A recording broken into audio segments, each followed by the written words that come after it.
ஆந்திரா 8.21, தெலுங்கானா 8.08, மகாராஷ்டிரா 7.27, கர்நாடகா 7.37. இது என்ன நம்பர்ஸ்னு யோசிக்கிறீங்களா? இதுதான் நம்ம நாட்டில் உள்ள முக்கிய மாநிலங்களின் கடந்த வருட வளர்ச்சி விகிதம். இந்தியாவின் மொத்த மாநிலங்களும் ஒற்றை டிஜிட் வளர்ச்சி விகிதத்தில் ஓடிக்கிட்டு இருக்கும் போது தமிழ்நாடு மட்டுமே இந்தியாவே வியக்கும் வண்ணம் 11% வளர்ச்சியை எட்டியுள்ளது. இந்த அசாத்தியமான வெற்றியை சாத்தியமாக்கியவர் மாண்புமிகு முதலமைச்சர் திரு மு.க. ஸ்டாலின் அவர்கள். இன்றைய உலகில் பொருளாதார நிச்சயமற்ற தன்மைதான் மக்களை பயமுறுத்துகிறது. கொரோனா பெருந்தொற்று காலத்தில் உலகமே சுருண்டு போனது. அதனைத் தொடர்ந்து பொருளாதார நிச்சயமற்ற தன்மை எல்லோரையும் சூழ்ந்தது. தமிழ்நாடு 2023ஆம் ஆண்டு மிக்ஜாம் எனும் பெரும் புயலையும் சந்தித்தது. சென்னையும் அதன் சுற்றுப்பகுதியும் பெரிய அளவிலான பொருளாதார இழப்பை சந்தித்தது. இந்த இக்கட்டான சூழலில் தமிழ்நாட்டை நிர்வாக முதிர்ச்சியுடன் வேகமாக கட்டி எழுப்பினார் மாண்புமிகு முதலமைச்சர் திரு மு.க. ஸ்டாலின் அவர்கள். அன்று முதல் திட்டங்களிலும் செயல்களிலும் மட்டுமே தீவிரமாக இயங்குவது ஒன்றுதான் அவரின் வாழ்வானது. 2 எளிய பார்வைகள். உலகின் கடும் போட்டித் தேர்வுகளில் ஒன்றான UPSCயில் 4 வருடங்களுக்கு முன்பு தேர்வானவர்கள் 27 பேர் மட்டுமே.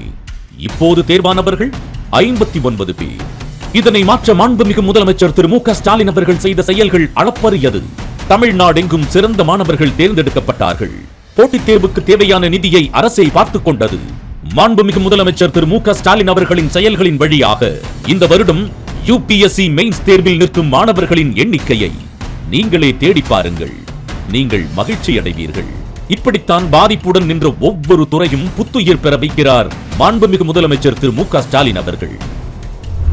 பஸ் போக்குவரத்து நலிந்து போனதை தடுத்து இன்று தமிழகம் எங்கும் போக்குவரத்து புத்தாக்கம் செய்து பப்ளிக் டிரான்ஸ்போர்ட்டில் அதிகமானோர் பயணம் செய்வதனை காண்கிறோம்.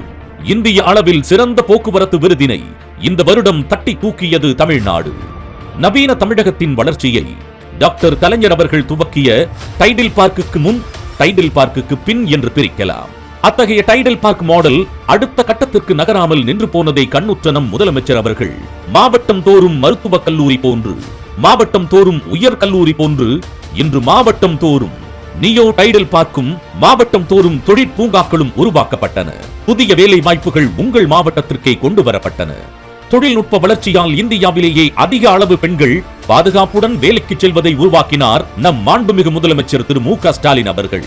இன்றைய மாணவர்களுக்கு ரைட் ஸ்கில் செட் வேண்டும் என்பதால் நான் முதல்வன் போன்ற பல கல்வி திட்டங்கள் உடனடியாக உருவாக்கப்பட்டது. இந்த 5 வருடங்களுக்குள் கீழடி தொன்மையை பறைசாற்றியதும், இரும்பு பயன்பாட்டின் தொன்மையை உலகிற்கு காட்டியதும், தாம் தமிழ் வேரையும் வேரடி மண்ணையும் விட்டு விலகுவதில்லை என்பதை உறுதிப்படுத்தினார் மாண்புமிகு முதலமைச்சர் திரு மு.க. ஸ்டாலின் அவர்கள். இந்த ஸ்பீடுக்கு பெயர்தான் ஸ்டாலின்.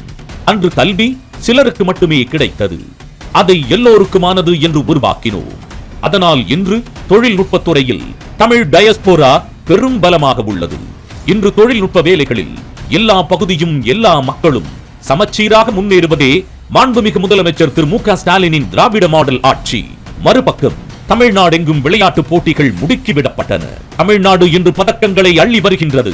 தங்கப் பதக்கத்தின் மீது 2 முத்துக்களை பதித்தது போல நம் வீட்டு பெண்களுக்கு மாதம் 1000 ரூபாயும், மகளிருக்கு கட்டணமில்லா பேருந்தும் தமிழ்நாட்டை புரட்டி போட்ட 2 புரட்சி திட்டங்கள். இந்த திட்டங்கள் தமிழ்நாட்டு மக்களின் வீடுகளையும் அவர்களின் வாழ்வின் தரத்தையும் மாற்றியுள்ளது என்பதை மறுக்க முடியாது. இதோ நம் மாண்புமிகு முதலமைச்சர் திரு மு.க. ஸ்டாலின் அவர்கள் உருவாக்கிய மரங்களால் விளைந்த கனிகள். இந்தியாவின் மின்னணு சாதன ஏற்றுமதியில் 41% தமிழ்நாட்டில் இருந்துதான் ஏற்றுமதியாகுது. கார், பைக், இ-வெஹிக்கிள், கமர்ஷியல் வெஹிக்கிள்னு எல்லாத்துலயுமே உற்பத்தியில தமிழ்நாடுதான் நம்பர் 1. காலணி மற்றும் தோல் பொருட்கள் உற்பத்தியில் தமிழ்நாடு நம்பர் 1 ஸ்டேட். 40,000க்கும் அதிகமான தொழிற்சாலைகள், 35 லட்சம் பதிவு செய்யப்பட்ட சிறு குறு நிறுவனங்கள்.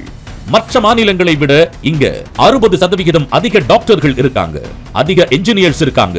மற்ற மாநிலங்கள் ஃபியூடல் கோட்டையா என்றும் இருக்கும் போது தமிழ்நாடு என்ஜினியர்களின், டாக்டர்களின், கல்லூரி படித்தவர்களின் கோட்டையாக மாறியது. உங்களை போன்ற திறன் கொண்ட இளைஞர்களை தொடர்ந்து உருவாக்குகிறோம். மக்கள் அனைவரும் சமம் எனும் திராவிட சிந்தனை தொழில் வளர்ச்சியை மேம்படுத்துகிறது. அறிவாற்றல், செயல்திறன் எனும் மனித வளமும், ஆணும் பெண்ணும் சமம் எனும் கொள்கைகள் இவற்றுடன் தமிழர்களின் மொழி எனும் அன்பினால் இணைத்து இந்த வளர்ச்சியை சாதித்துள்ளார் மாண்புமிகு முதலமைச்சர் திரு மு.க. ஸ்டாலின் அவர்கள். சமீபத்தில் இந்திய மாநிலங்களின் வளர்ச்சியை ஆய்வு செய்து உலகின் புகழ்பெற்ற பொருளாதார பத்திரிகையான தி எக்கனாமிஸ்ட் இந்திய மாநிலங்களில் தமிழ்நாடுதான் சூப்பர் ஸ்டேட் என்று புகழாரம் சூட்டியுள்ளது. மாண்புமிகு முதலமைச்சர் திரு மு க ஸ்டாலின் அவர்களின் ஆட்சியில் Tamil Nadu is a super state in India என்ற பெருமையை அவர் ஈட்டித் தந்துள்ளது பெருமைக்குரிய தருணம். தமிழ்நாடு போன்ற பெரிய மாநிலத்தை இடர்பாடுகளை தாண்டி இந்தியாவின் சூப்பர் ஸ்டேட் ஆக்கியது மாண்புமிகு முதலமைச்சர் திரு மு க ஸ்டாலின் அவர்களின் ஆட்சியின் மகத்தான சாதனை. உலக